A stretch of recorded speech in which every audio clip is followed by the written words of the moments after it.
You are now locked in and listening to The Issue. This guy is a franchise quarterback, and no, I don't want to hear any pushback on that. It feels like a top 10 roster to me. It feels like it can win a championship. This is The Issue. Yo, what's up? We are back, and this is The Issue, episode 239, Thursday, August 22nd, and we have another episode to get to you here. We got a lot of football to talk, just like normal, but this week, an addition of some college football. So we are right on that starting line for college football, for everything to get going. There are games in 2 days, which on is Saturday. The best time of the year. The best. When that kicks off and then you're waiting, you're gearing up, you get a little bit of a taste of it, and then the NFL starts, weather starts cooling down, and it actually, not even arguably, it is the best time of the year. It's the best time of the year. Unavailable for weekends in the fall. Sorry. Yeah, don't text, don't call. Don't text, don't call. The way we're going to do this show, though, we're going to start off with Tim's rant on the Steelers. We know how that's going to go. It's not going to be pretty. If you're a Pittsburgh fan, I guess close your ears, but I'd listen, and hopefully you agree. Then we're going to get into hits and misses to round out the first segment. Into the second, we have the NFC East divisional predictions to bring to you today. So this will be the 7th that we get to, and then we will close out the divisional predictions next week before we gear up for this season. And then we're going to close things out with a discussion on college football. Tim's going to give his top 12 teams, who he thinks is going to be in the playoffs, and we're going to just kind of discuss the landscape with it starting up. It has to be mentioned, but no matter how you're joining us today, we appreciate it. Whether you're watching on YouTube, Spotify, Amazon Prime Video, or listening on Apple Podcasts, Google Podcasts, iTunes, Amazon Music, iHeartRadio, and of course the iHeartRadio app. So however you're with us today, we appreciate it, and this is The Issue. Well, absolutely. Like I said, college football starting this week on Saturday. Week 0, so there's only a couple games, but there is a ton of games. Week 1, would that be August 31st, that Saturday? Can't wait. NFL then is like another week after that. It is rapidly approaching. Very excited. One thing we learned from last year is let's not get overexcited about quarterback play or just team performance in general about the preseason. For those who don't remember, Kenny Pickett had a perfect passer rating in the preseason last season. No, he did. It wasn't just good. Perfect. 158.3, right? The best a quarterback can do in terms of pass rating. That was Kenny Pickett last preseason. And I think we can use that same model here, but in the other direction. Let's not get too low on the Steelers' quarterback situation, right? Obviously, Justin Fields did not look good. Russell Wilson did not look good. They scored 3 points. Clearly, there is an issue with the offensive line. Let's not get too low on them. Let's not go too doom and gloom. That's my optimistic portion of this discussion. Now let's flip that camera around and let's look at the more pessimistic side of this. I don't know if these are fixable problems. Right? We can sit here and be like, well, it's just the preseason, right? So the quarterback play wasn't great and the offensive line didn't look that good, but these aren't problems that generally get fixed with more time on task. Maybe the offensive line, right? That's a very cohesive type unit. So sure, maybe they can gel a little bit and that will improve, but it doesn't look like it is a cohesion issue. It looks like we don't have the guys to win one-on-one matchups issues, right? That's a problem. The center quarterback exchange has been bad for both quarterbacks thus far. Don't know how that gets fixed. Again, maybe more time on task. That's a problem. That needs fixed right now. Broderick Jones couldn't block the chair I'm sitting in. That's a problem. Right? The offensive line is a major concern, and I've never been a Justin Fields guy. So to me, if that's your guy, that's a concern. He's good in practice. He has the physical gifts. He's won, 10 games in the NFL? Right? He consistently underwhelms from the pocket.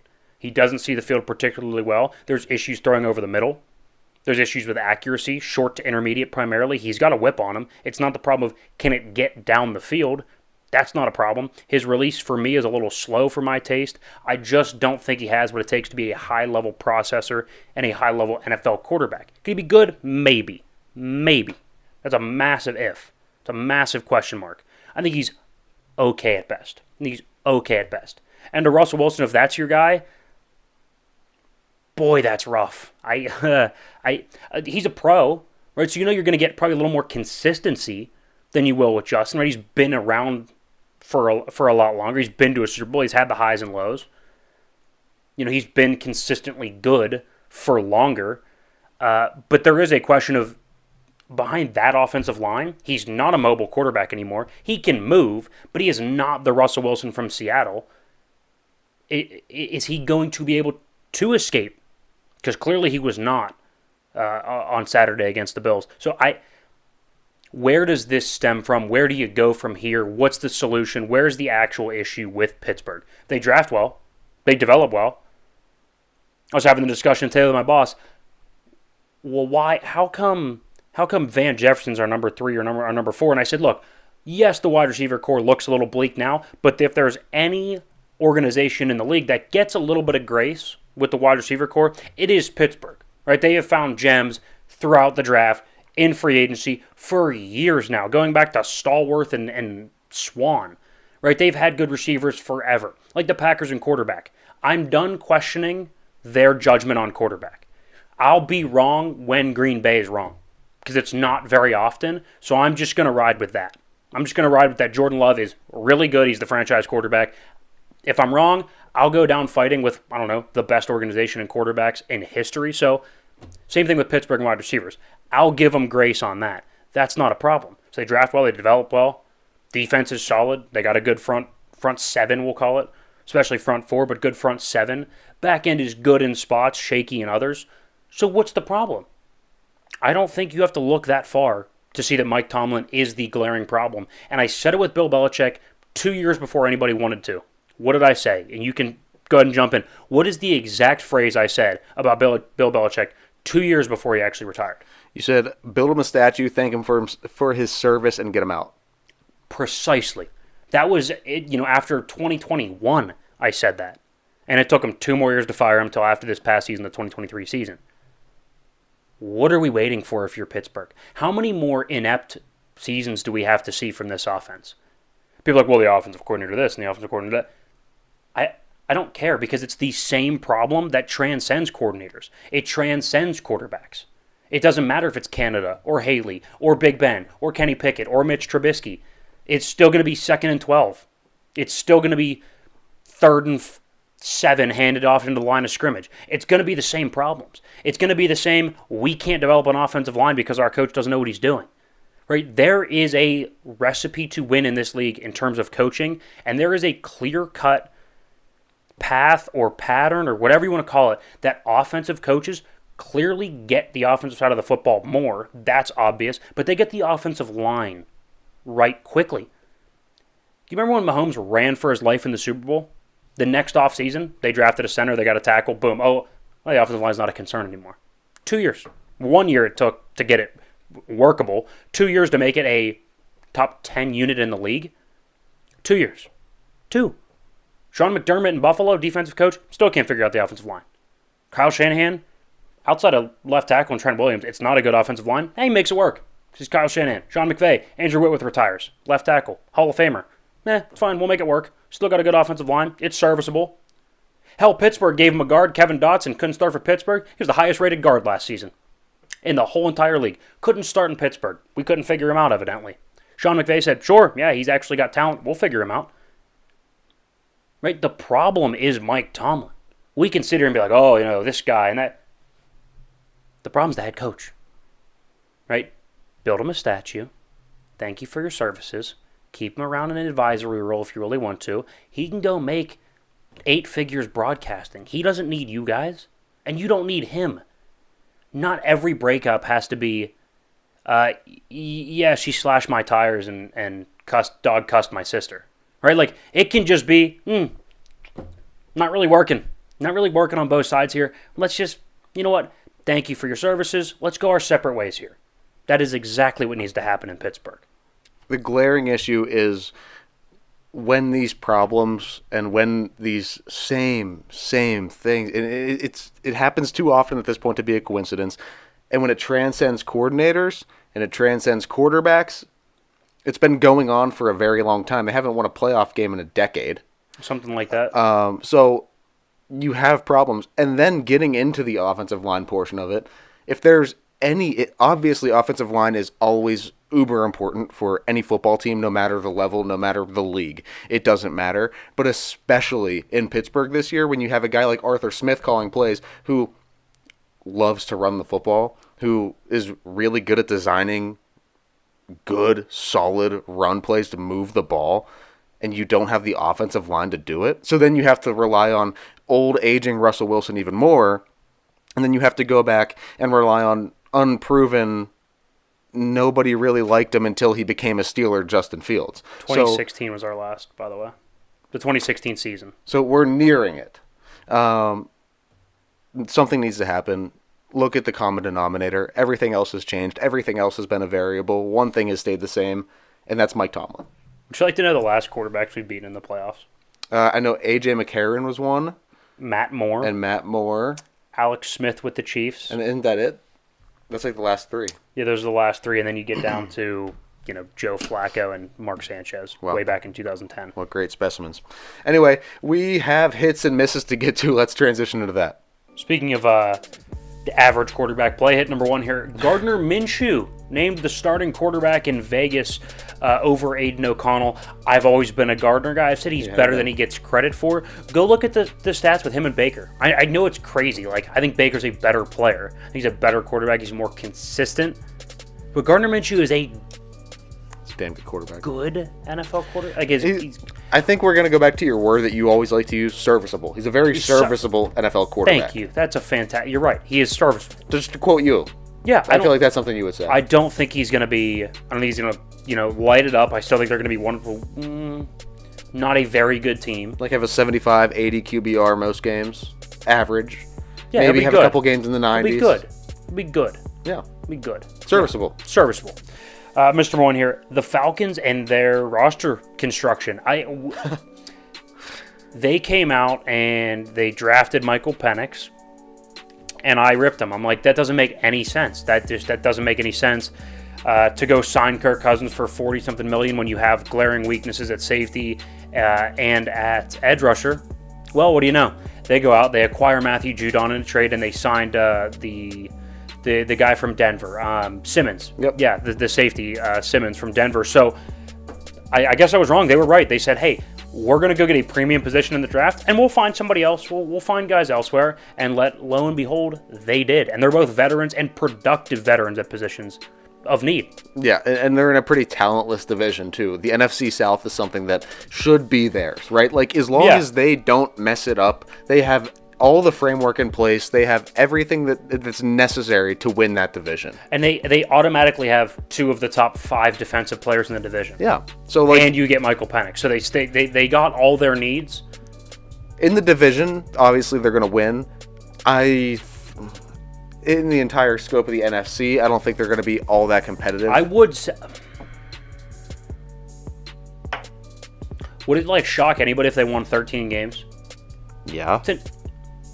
Would it shock anybody? Yes. Really? If they won 13 games? That would shock you? I think shocked? I think we have them at 10-7. Shocked? Isn't surprised and shocked that's in the same... I would say surprised. I don't know if I'd be shocked. Okay. I mean, that schedule is really easy. That's a really workable schedule. Right, but I don't think they have, the talent around them to win. No, but I didn't think games. Jacksonville did either, but whenever they were on pace to be the number 1 seed, they were 8-3. Trevor obviously gets hurt, but we said going into last year the division's going to be so bad that they may be able to get the... Obviously, it's not because we didn't expect Steelers to try to be that good, but that division's so bad. You don't think they can win 12 games to be the number 1 seed? Is that off the board? Yeah, I wouldn't say it's off the board. It's probably, probable, but where would you rank them in the NFC? It's possible, but not probable. I would go Detroit. I would go Philadelphia. No. San Francisco. You go Philly, you think? Well, I'm just putting. I would go San Francisco. 3. San Francisco. You know what? I'd probably go Philly. I'd look at Philly. I would go Chicago for me.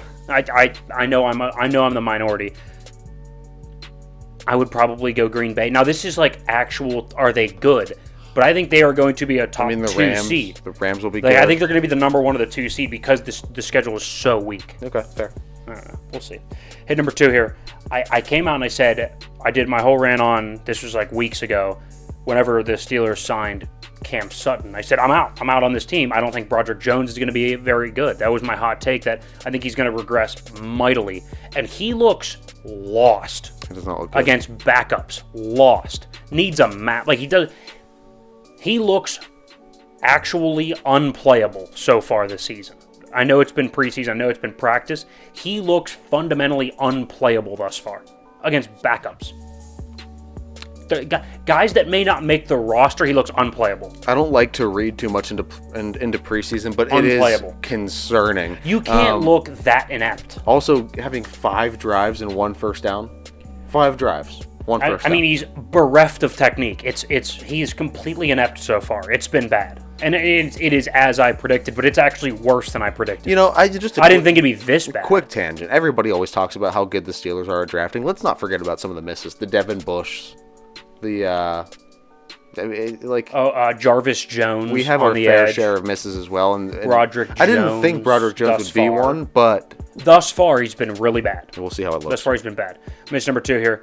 I was not enamored with Bo Nix coming out of Oregon. I do think he's probably the most pro-ready for I think he maybe has the highest floor rookie season, almost like a Mac Jones did, right? Mac got to a Pro Bowl. I didn't like Mac Jones as a player long term, but like Mac wasn't going to walk in and be bad, right? No, ton of experience, right? Like, went to Belichick. Like, same idea with Bo Nix. Like, I didn't think he was going to be bad. I didn't think so far in preseason he would be this good. He looks clear and away as the best rookie quarterback so far in the preseason.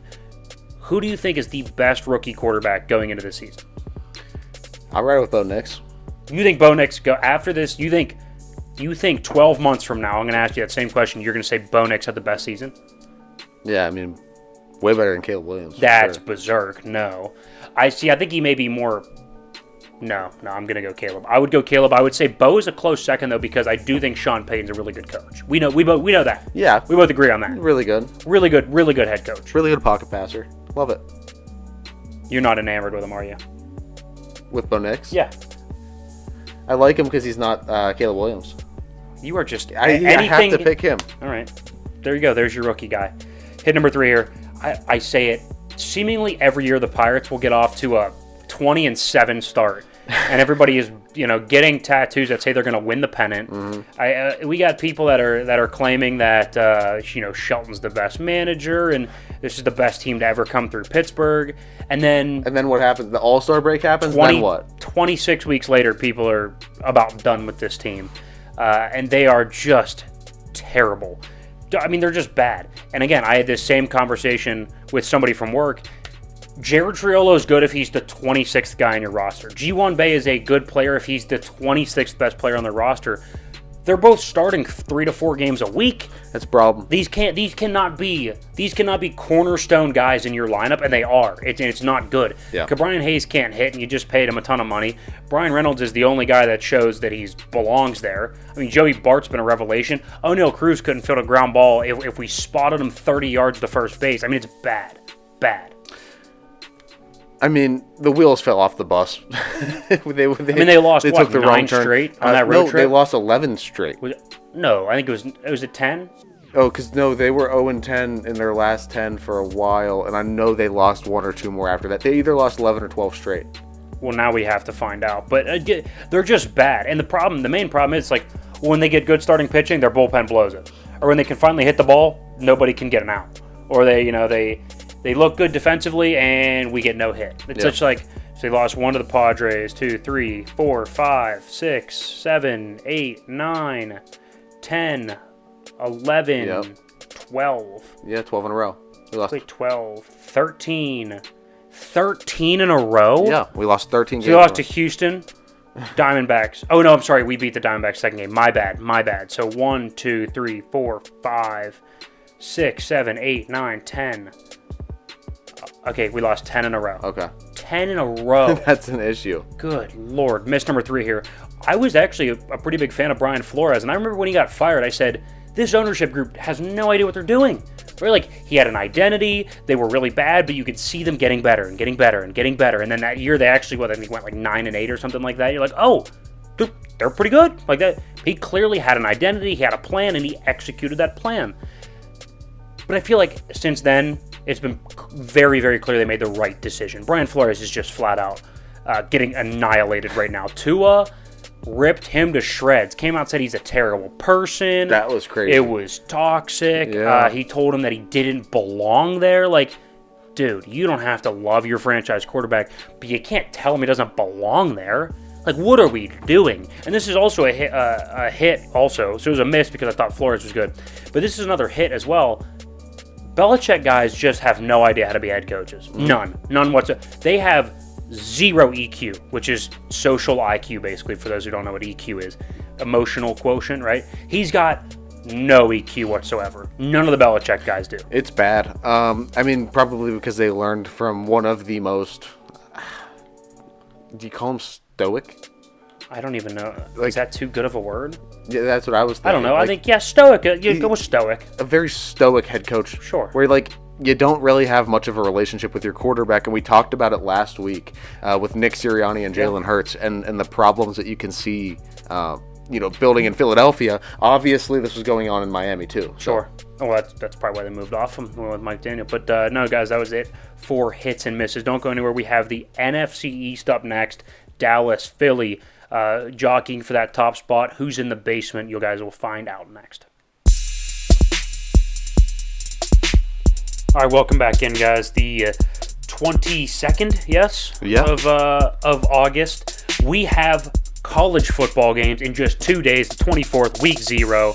This is the issue. We appreciate you stopping in. If you missed the first segment, go back and listen to it. I kind of ripped the Steelers a new one. Not even really, it's just the Steelers. Kind of. But specifically Mike Tomlin. Not a fan of the direction of this franchise. I truly believe offense is the way to go, and clearly they are just tone deaf offensively, but that's besides the point. We did hits and misses per usual, so go back and check out those videos. Coming up, we will have the NFC East predictions and superlatives, and then we'll get into some college football. Like I said, 2 days away, week 0. Week 1, of course, would be a week thereafter. August 31st is when everybody starts to play. But however you did get here, whether it be YouTube, whether it be Spotify, Apple, iHeart, Amazon, we greatly appreciate it. Make sure you like, subscribe, leave a comment. Don't be mean, but I'm fine with some criticism, right? Well, we take a lot of it. Yeah, well, that's expected. That's expected, but we do appreciate, and I don't want to say rely on, but like we can kind of get a temperature of the public when you do comment. So leave a comment, download it, review it, all that fun stuff. We definitely appreciate it, and we appreciate you guys being here. And you can now leave comments on Spotify and Apple Podcasts, too. Can you? Yeah. So Interesting. Go Did ahead, not know. leave a comment. We will get it. Much appreciated. I just wanted to bring this up real fast. I know college football is starting. Obviously, a very exciting week for any football fan here. But what holds more weight? Is it that first college football game day where you wake up and you hear the music, you see the Home Depot logo, and Pat McAfee now. Right, and you have that whole thing? Or is it week 1 of the NFL, Scott Hansen opening up week 1 of Red Zone, and you get your first Octo Box of the year? What's the better feeling? No, I will say that's really close because the reason I watch college football is for like the pageantry and the crowd, the fans, and I think that is a greater, the passion and stuff's a little bit greater in college. But I would say I like the NFL better. It's a better product. There's not 134 teams. You know what I mean? Like, yeah. I would probably lean Red Zone, but it's not like a landslide. I'm going Red Zone as well, but also I wanted to mention kind of the same deal with college football with me. The intro for the Tennessee-Alabama game that you sent me a couple weeks ago. Oh, my God. Where it's... Was that Reese Davis? Yeah. Time is God. Time is best in kneeling when tide is low. Yeah, it's unbelievable. Yeah. Unbelievable. He did great work there. We're going to listen to that after this, by the way. Either way. Lot to be excited for, and we have coming down to our last 2 divisional predictions now. This week, the NFC East. So we're going to give you the predicted standings, the predicted records of what we think they'll finish at, roundabout, and then some superlatives. MVP, Offensive Player of the Year, Defensive Player of the Year, Breakout Player, Coach of the Division. We're going to get to it all. Let's go. We always start in 4th place and work our way up. Let's go and start with the Giants. To me, this is a bottom 5 roster in football. I don't trust the offensive line outside of left tackle. I don't trust the quarterback play. I think the coach is competent, but not a lot to work with. Right? There are limitations on what a good coach can do, and I do fear, unfortunately, he's going to kind of be caught in the crossfire here. This very well could be his last season in New York. I think he'll get another opportunity, Brian Daboll will, but I just don't foresee a lot going well for the Giants. Now, there is one caveat to this where I get a little bit of hesitation, and it is the classic, if you win in the trenches, you can win any football game. And while their offensive line is bad, their defensive line very well could be the best in football. With Dexter Lawrence, Brian Burns, and Kayvon Thibodeau, it very well could be the best defensive line in football. So I think they're going to be in close games.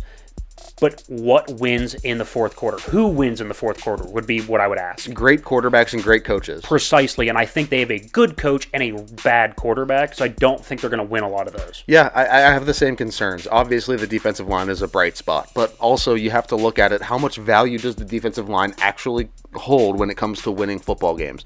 Okay, TJ Watt aside. TJ Watt on his own has won a couple of football games. They're like 1-11 without him. They're like 39-18 with him. Yeah, so I mean, it makes a difference. But when you have somebody as incompetent as Daniel Jones throwing the football, there's problems. There's big problems. Yeah, I would tend to agree. Washington, for me, would be in third place. This team, I should have prefaced this, it's less about the records, more about the actual positioning. These are just estimations, guesses, if you will, educated guesses on record. I would go 6-11. I wouldn't be surprised if they found their way to closer to 500, like an 8-9. It really all hinges upon is Jaden Daniels any good. My concern is the offensive line is really not good, and for a rookie quarterback, that's a problem. I know he's mobile. I know he's elusive.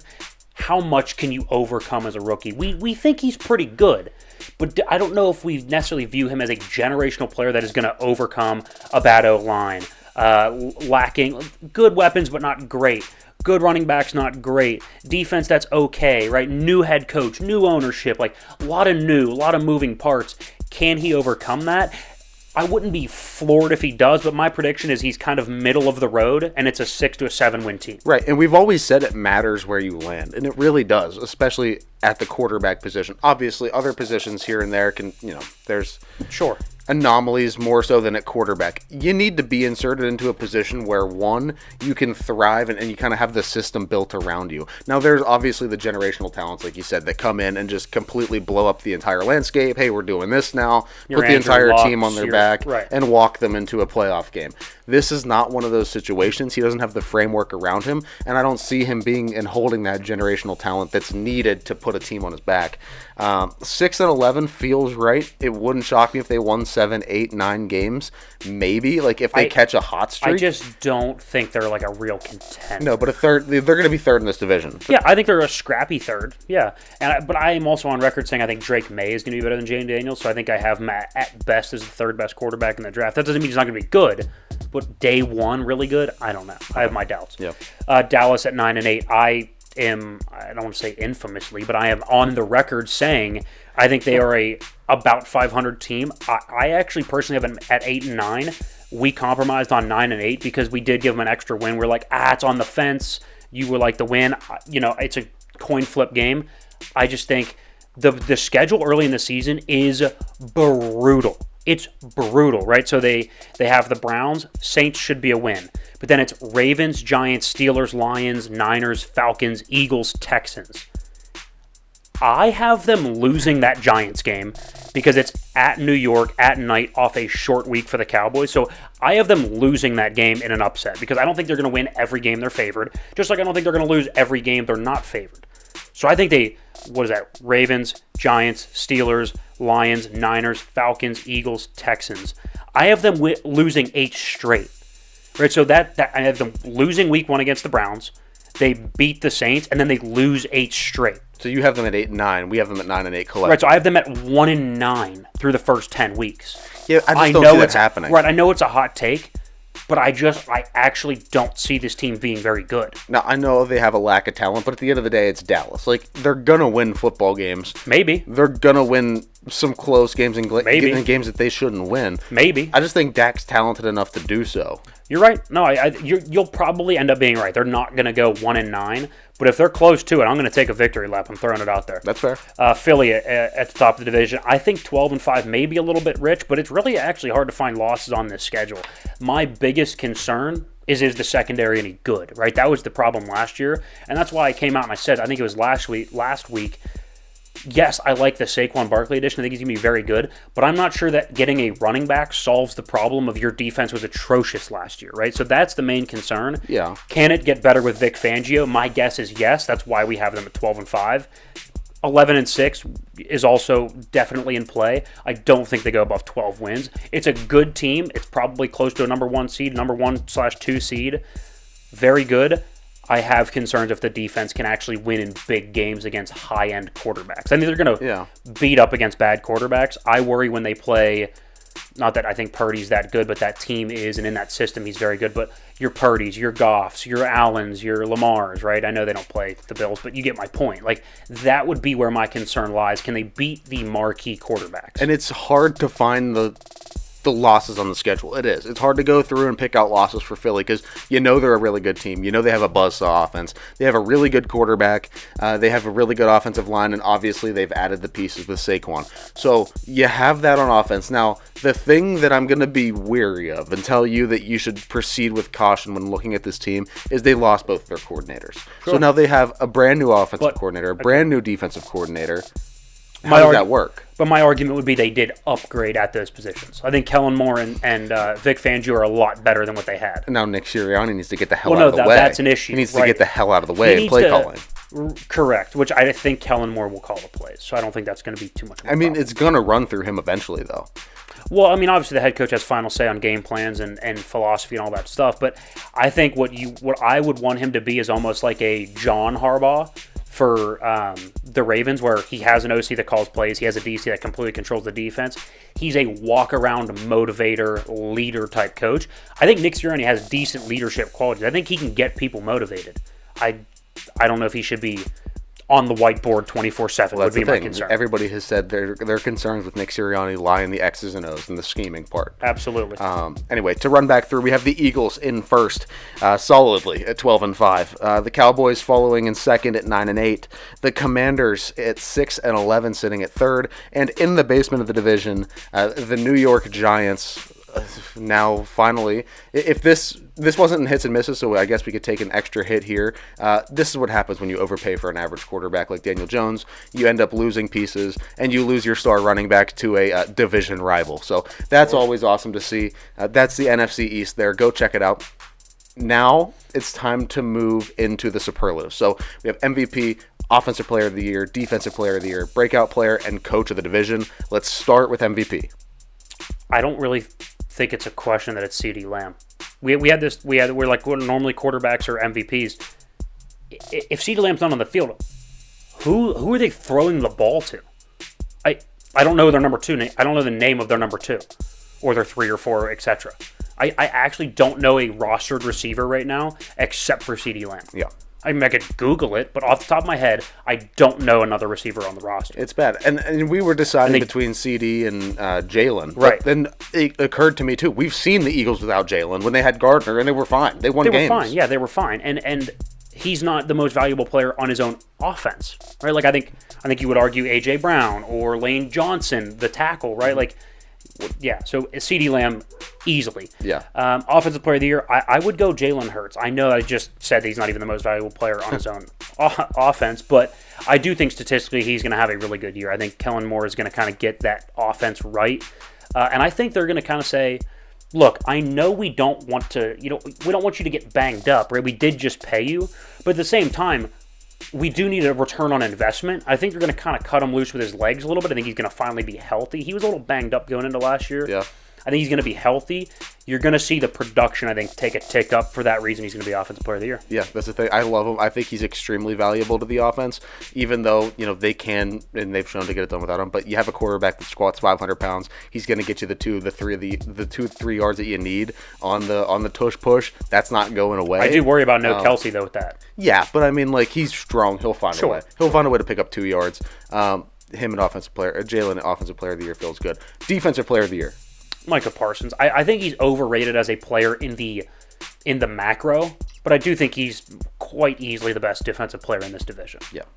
I mean, do you see him on par with TJ and I think he's and Myles Garrett? I think he's a tick below. I would put like TJ Garrett and probably like Nick Bosa at the top, and then I would say to be like Micah, Max Crosby, maybe like a Khalil Mack somewhere in that tier 2. Yeah, in that second tier. I think he's probably the top of tier 2, but I don't view him on the same level as a Garrett, TJ, and like probably Nick Bosa. That's fair. All right, breakout player.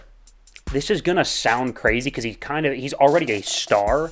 But Saquon Barkley. I love this one. Yeah, and you actually had this idea, and I'm like, it makes total sense. Like a light bulb went off.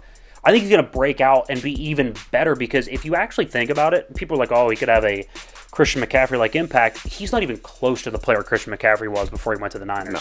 Outside of his rookie year, he's been pretty middle tier to slightly above average. So I think you're going to finally see him in an offense with other weapons, with good infrastructure, a good quarterback, a good offensive line. I think you're going to see his production skyrocket. Now, do I think he's going to be Christian McCaffrey? No. But I think he's going to be significantly better. His production's going to go up. He's going to kind of break out of being a New York Giant, to be honest with you. He's just not a Which Giant is good. anymore. That's a good move. Sure, that's a great breakout, yeah. I think he's going to it's almost like more of a comeback breakout type, where he's going to return to stardom. Yeah, for sure. All right, coach of the division.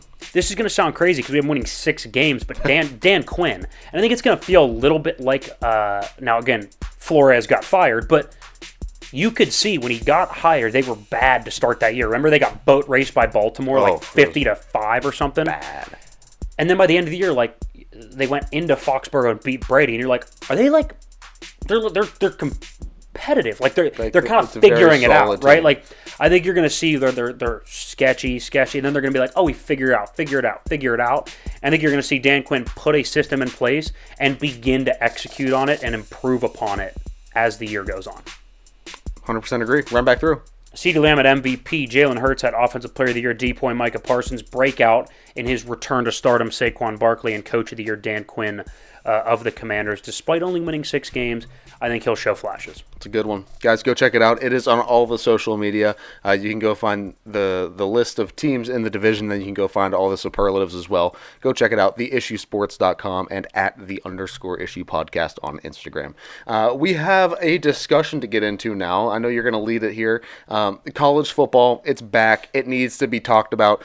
We're going to give him Tim's top 12, your top 12 teams, and who we think or who basically you think is going to be in the playoffs. Sure. But go ahead, preface everything first, run us through. Well, so now, of course, this will be the first year of the college football playoff. The expanded 12-team college football playoff. A lot of people are wary of it. I think it's going to be a hit. College football has had a big game problem.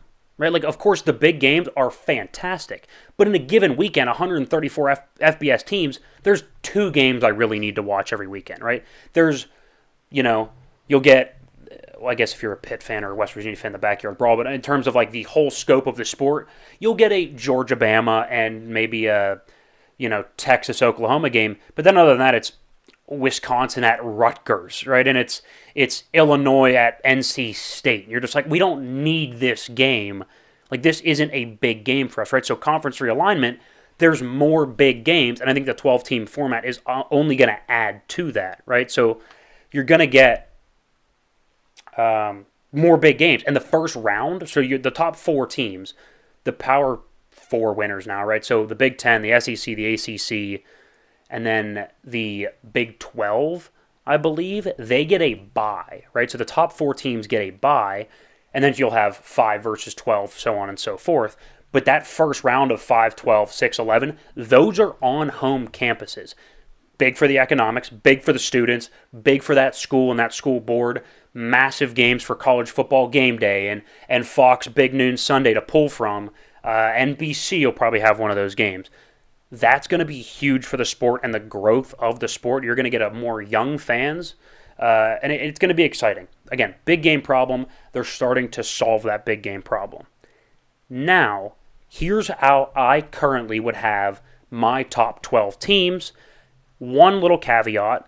I don't have a group of 5 team in here. A group of 5 team, the best group of 5 team gets into the top 12 in the college football playoff. So Liberty or one of those group of 5 teams will get in. I don't have them listed. This is a top 12. In theory, it'd be your college football playoff, but you would sub out one of these teams for a group of 5 team. But I just want to make that known because some jabroni's going to be like, what about Liberty? You know they have to have a group of 5 team in there. Watch the video, Todd, all right? Go ahead. So, just like every list, we'll start at 12 and work our way up. To me, I would go with Florida State at 12, right? You have DJU, the transfer, coming in to play quarterback. Mike Norvell has done a great job of recruiting. They have now put themselves back on the map after a little bit of a dip after Jameis Winston. They put themselves back on the map as the best team in the ACC. And for that reason, they're in this playoff. I think they are going to win the ACC. So they'll be one of the top couple teams. This is where I would put them in terms of the macro scope. They are the 12th best team in the country. My biggest concern, despite being in the ACC, they have the 12th hardest in terms of strength of schedule, so that is a mild concern. So they may be a 2 to 3 loss ACC champion, but I do still think they win the ACC, get in, and they do have the talent in a one-game scenario to make some noise in the playoff. Number 11, I would go Missouri. You return quarterback Brady Cook. You return Luther Burden, the wide receiver. Their strength of schedule, despite being in the SEC, is only 64th, so not bad, pretty much smack dab in the middle of the country.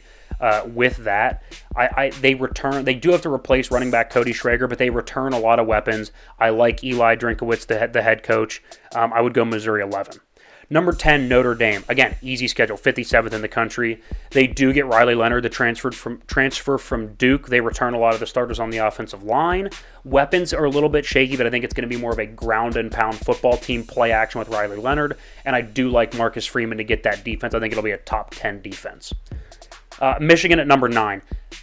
This is probably my hottest take of this. Now, granted, you look at the AP poll and Joel Klatt and Feinbaum. They have them roughly around here, so I guess it's not that hot of a take. But a lot of the general population think after losing that many starters, they're going to take a step back, which you're right. They will take a step back from being the best team in the country. They still have the offensive line play. Despite a lot of new starters, they've recruited very well on the offensive and defensive lines. It'll be the best defensive line in football. I do think Alex Orji, the quarterback, is going to be competitive, and they're going to be able to run the football with Donovan Edwards. I worry with a 6th hardest schedule in the country. Can they make some noise? Maybe. I think they belong in the college football playoff. I think they'll find their way there. Number 8, slightly higher, would be Penn State. I trust the quarterback a little bit better, and Drew Aller didn't look great last year, but I think he has the talent to actually break out. 20th hardest schedule in the country, not too bad. Number 7, Utah.